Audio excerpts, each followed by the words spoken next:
Ya tentu itu karena kesalahan konsep mengenai ibadah.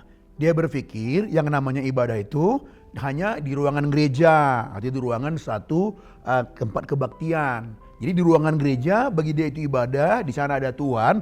Nah kita mesti sopan, ada Tuhan hadir di sini. Makanya nggak berani melakukan hal-hal yang salah gitu ya. Cara pandangnya, cara lipat tangannya, cara kakinya. Jadi semua diatur. Kenapa? Hormat sama Tuhan. Nah begitu dia keluar dari gereja, nah bagi dia di luar gereja itu bukan ibadah. Makanya udah makian keluar, kasar, melakukan hal-hal yang gak benar. Kenapa? Dia pikir di luar itu bukan ibadah. Ketika dia makan di warung atau di restoran, ketika dia bekerja, bagi dia itu bukan ibadah. Di sana bagi dia gak ada Tuhan gitu. Nah itu membuat perbedaan. Padahal bukan begitu kan harusnya.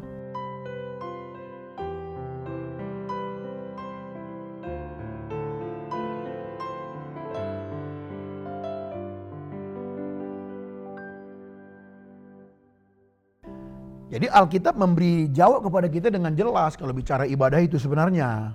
Misalnya kalau kita ambil dari Roma pasal 12 ayat 1 ya, dikatakan Roma pasal 12 ayat 1, persembahkanlah tubuhmu sebagai persembahan yang hidup, kudus dan berkenan kepada Allah, itu adalah ibadahmu yang sejati. Jadi ibadah yang sejati itu adalah mempersembahkan tubuh. Tubuh itu kan kendaraan kita melakukan semuanya.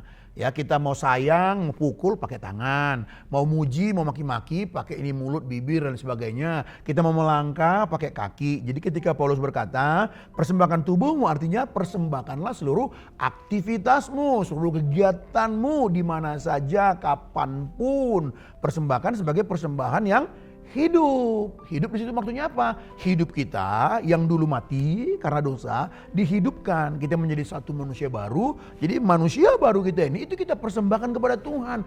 Kudus, artinya berbeda dengan dunia. Nah, itulah ibadah yang sejati itu. Itu sebenarnya ibadah menurut Rasul Paulus yang dia katakan dalam Roma pasal 12 ayatnya yang pertama itu. Dalam Perjanjian Lama memakai kata abad. Kalau tadi latreia.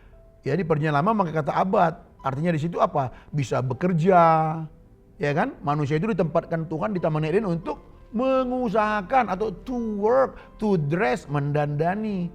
Nah dari situ kita bisa melihat baik dari PL maupun PB, bicara ibadah itu adalah melakukan segala suatu aktivitas kita apapun itu kita lakukan semua bagi kemuliaan Tuhan, itulah ibadah. Makanya waktu kita ada di luar gereja, lagi di warung itu pun ibadah kita. Di kantor pun kita sedang beribadah sebenarnya. Jadi dimanapun kita berada, di mana saja, kapan saja kita sedang beribadah sebenarnya kepada Tuhan.